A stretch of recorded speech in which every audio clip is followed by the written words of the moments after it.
Dear students, this is the sixth lecture of Unit 3 Statistical Quality Control of Inspection and Quality Control IQC subject. In today's lecture, we will discuss about P chart, that is the form of attribute chart. Dear students, this P chart is also known as fraction defective chart.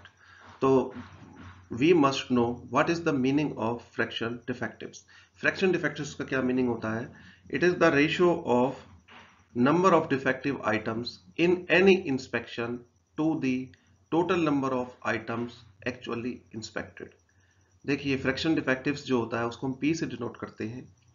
इसका मतलब ये होता है कि ratio means total number of defective items कितने मिले हैं divided by total number of कितने आइटम्स आपने एक्चुअली इंस्पेक्टेड की.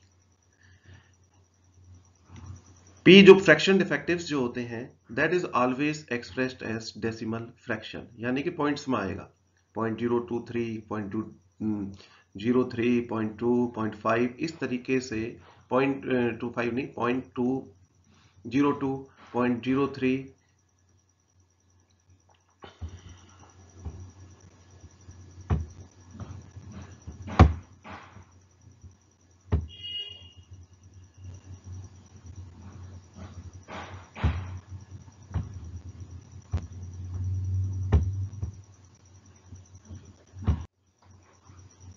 In case of P chart जो हमें चीज ध्यान में रखनी है वो ये है कि जो सैंपल जो साइज होगा आपका एन क्या आपका सैंपल साइज है small N, that must be taken randomly from the production process. Randomly means का मतलब ये होगा कि आपको स्पेशली सिलेक्ट नहीं करना है. आपको जितने भी कंपोनेंट्स हैं उनको थोरोली मिक्स करेंगे, उसको हम साइड से दोनों साइड से टॉप से एंड बॉटम से एवरी यानी कि इस तरीके से सैंपल लेने हैं कि जो प्रोबेबिलिटी है एवरी सैंपल की वो सिलेक्ट होने की होनी चाहिए. यानी कि हमें पिक एंड चूज पॉलिसीज नहीं रखनी है, हमें रेंडमली यहाँ पर सैंपल को सिलेक्ट करना है.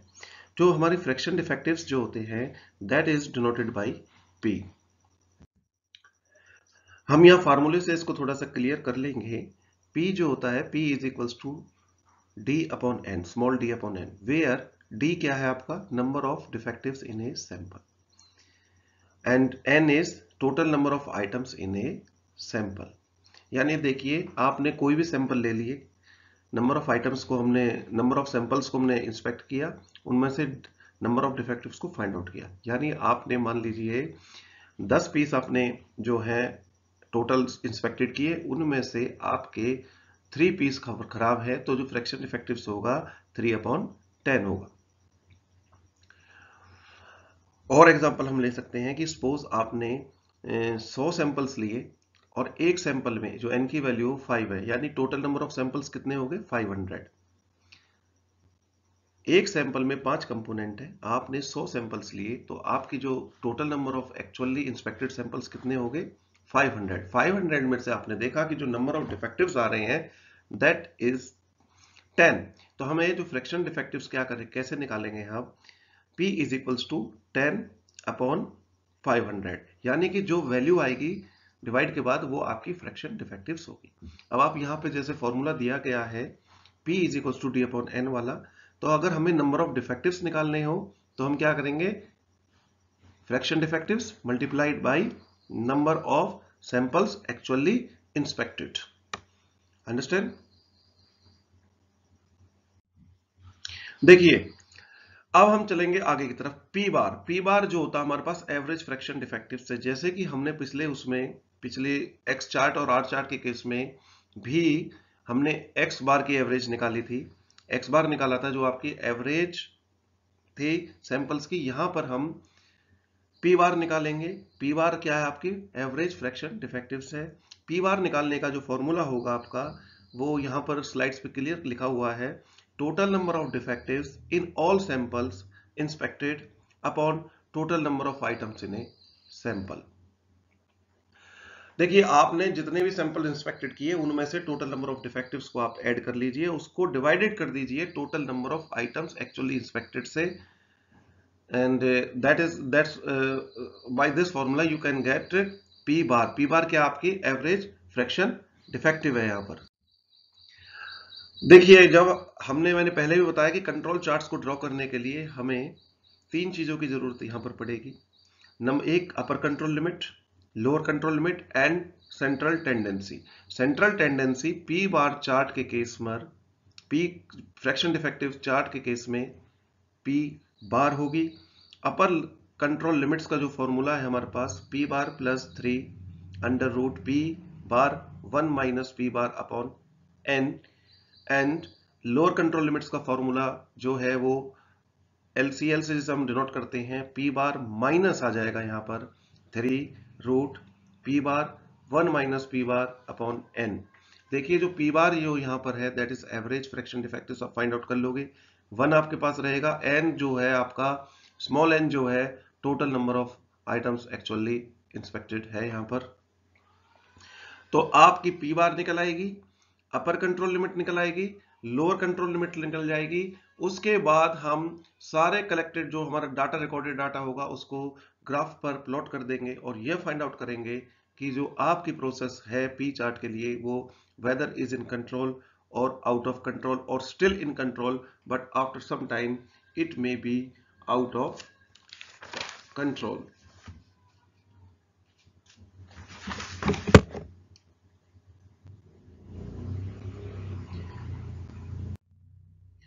पी चार्ट को हम एक एग्जांपल्स की सहायता से शो करेंगे, अंडरस्टैंड करने की कोशिश करते हैं यहां पर। तो जैसे हमारे पास एक एग्जांपल है, a company is producing fuel injectors, the number of defectives found from 1 November 2015 to 10 November 2015 from the inspection of 300 pieces per day are listed below. यानी कि हमने एक कोई कंपनी है फ्यूल इंजेक्टर्स वो कंपनी बना रही है, तो हमने 1 नवंबर से लेके 10 नवंबर तक एवरीडे 300 पीसेस को इंस्पेक्ट किया। और 300 पीसेस को जब हमने इंस्पेक्ट किया तो हमने पाया कि नवंबर 1 को 25 नंबर ऑफ पीसेस आपके डिफेक्टिव थे, नवंबर 2 को 30 पीसेस, नवंबर 3 को 35, इसी तरीके से नवंबर 4, 5, 6, 7, 8, 9, 10 का डाटा हमारे पास गिवन है। अब इस डाटा के आधार पर हमें यह बताना है कि प्रोसेस जो आपकी कंट्रोल में है या नहीं है, और हमें पी चार्ट को यहां पर हम फर्स्ट ऑफ ऑल हम क्या करेंगे, पी चार्ट को प्लॉट करेंगे। After that by observing this chart हम कंक्लूजन निकालेंगे कि प्रोसेस आपकी कंट्रोल में है, आउट ऑफ कंट्रोल है या still in control, but after some time it may be out of control. तो ये डाटा हमारे पास टेबुलर फॉर्म में अवेलेबल है। अब हम नेक्स्ट स्लाइड्स पे चलते हैं। देखिए जैसा कि मैंने पहले बताया आपको कि हमें किसी भी चार्ट को, इस पी चार्ट को प्लॉट करने के लिए 3 जो एसेंशियल रिक्वायरमेंट्स हमारी क्या क्या रहेंगी। एक हमारी सेंट्रल टेंडेंसी रहेगी जिसको हम पी बार बोलते हैं। पी बार आपकी एवरेज फ्रैक्शन डिफेक्टिव्स होते हैं। अपर कंट्रोल लिमिट्स निकालेंगे हम, लोअर कंट्रोल लिमिट्स निकालेंगे। तो हम आगे देखते हैं अब इसमें। देखिए नवंबर 1 को टोटल नंबर ऑफ पीस, जैसा कि क्वेश्चन में गिवन किया गया है कि नवंबर 1 से लेके नवंबर 10 तक एवरीडे 300 पीसेस का इंस्पेक्शन किया गया और नंबर ऑफ डिफेक्टिव्स को फाइंड आउट किया। तो यहां पर नंबर ऑफ डिफेक्टिव्स जो है 1 नवंबर को 25 है, सेकंड को 30 है, थर्ड को 35 है, फोर्थ को 40 है, नवंबर 5 को 45 है। इस तरीके से नवंबर 10 तक दिया हुआ है।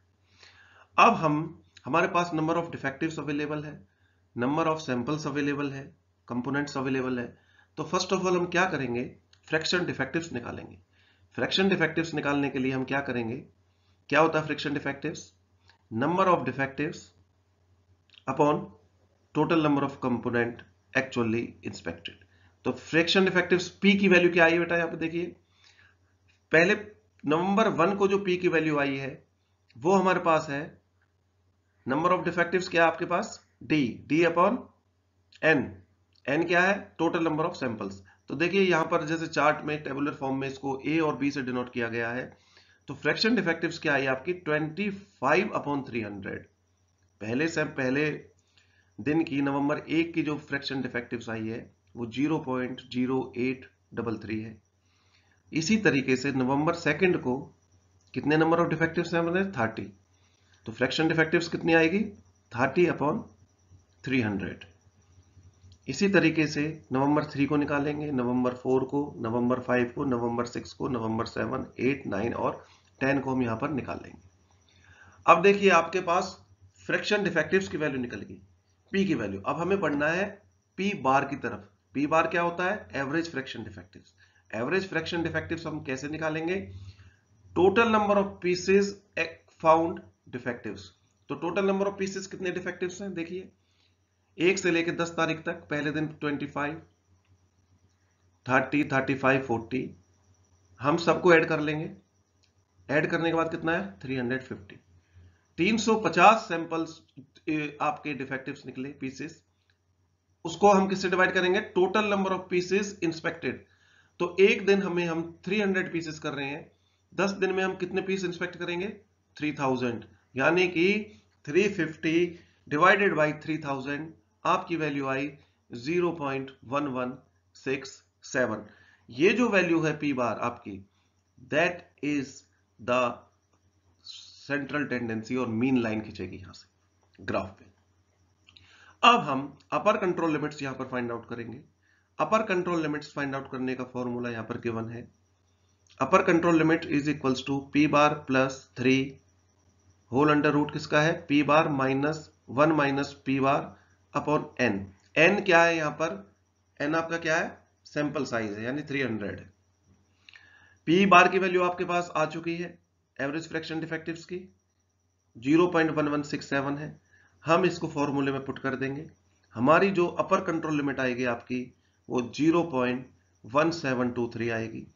इसी तरीके से हम फॉर्मूला लगा के जो कि लोअर कंट्रोल लिमिट्स निकाल लेंगे। लोअर कंट्रोल लिमिट्स का फॉर्मूला यहां पर दिया गया है, p minus 3 under root P bar bracket start 1 minus P bar bracket 1 upon N. N जो हमारे पास यहाँ पर सैंपल साइज है, इसमें 300 कंपोनेंट्स है, तो हम एन की वैल्यू कितनी है? 300। तो बाई पुटिंग द वैल्यूज, जैसा कि हम यहाँ पर पी बार की वैल्यू ऑलरेडी निकाल चुके हैं, we are able to find out the values of LCL। अब हम नेक्स्ट स्लाइड्स में देखो, आपके पास जो आपको ग्राफ प्लॉट करना है, 3 वैल्यूज आपकी डिजायर्ड है, P bar, UCL and LCL। आप वो तीनों वैल्यू आप यहाँ पर फाइंड आउट कर चुके हैं। अब हम इन 3 वैल्यूज की सहायता से एक ग्राफ प्लॉट करेंगे और ये डिसाइड करेंगे प्रोसेस कैपेबिलिटी क्या है। देखिए ये जो बिल्कुल स्कीमेटिक ग्राफ यहाँ पर बना हुआ है, इस पर हम एक्स एक्सिस जो आपकी है वहां पर हम सैंपल नंबर लेंगे, हॉरिजॉन्टल जो है, वर्टिकल जो एक्सिस है यानी जिसे हम वाई एक्सिस बोलते हैं, वहां पर हम फ्रैक्शन डिफेक्टिव्स लेंगे। तो देखिए हमारी जो मीन, जो सबसे पहले हमें क्या करना है? सेंट्रल टेंडेंसी को ड्रॉ करना है। सेंट्रल टेंडेंसी यहाँ इस केस में आपकी पी बार है।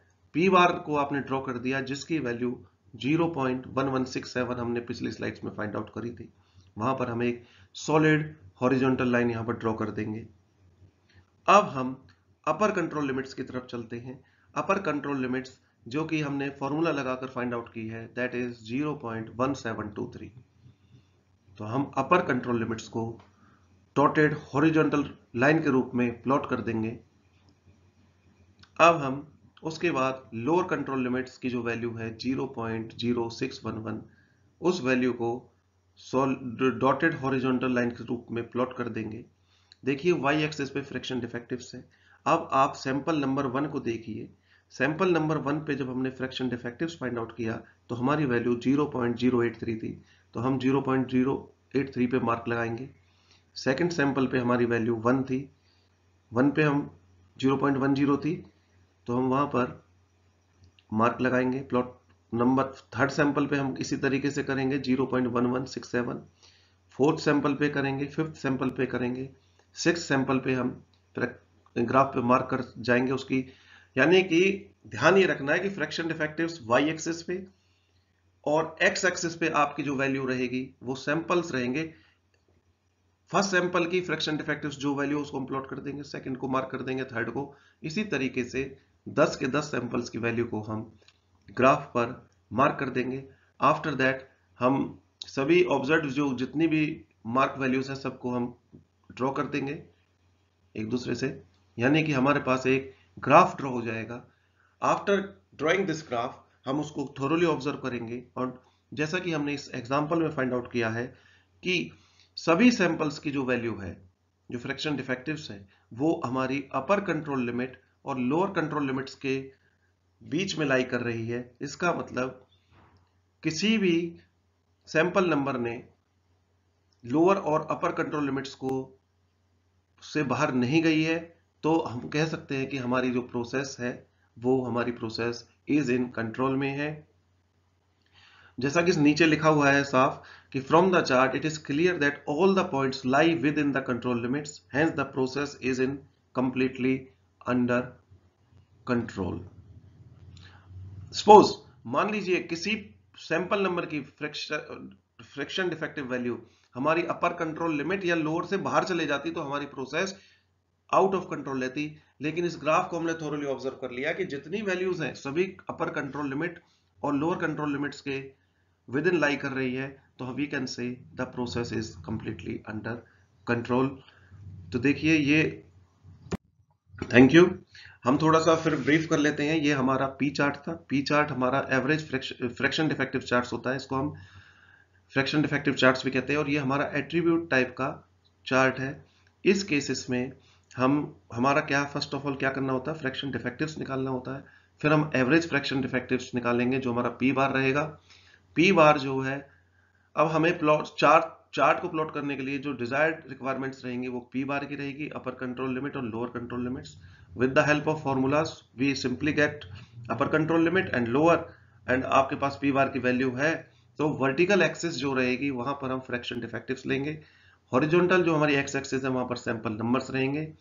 सैंपल नंबर ऑफ को हम फ्रैक्शन डिफेक्टिव्स के आधार पे, दोनों के आधार पे एक ग्राफ प्लॉट करेंगे, और ग्राफ प्लॉट करके हम ये फाइंड आउट करेंगे कि प्रोसेस कैपेबिलिटी क्या है, कंट्रोल में है या आउट ऑफ कंट्रोल है, या still in control but after some time it may be out of control. So this is also one of the most important statistical quality control tool in which we will decide the process capability of the process. So please, all the students, please see the recorded video. For any query, please WhatsApp to me. Thank you very much.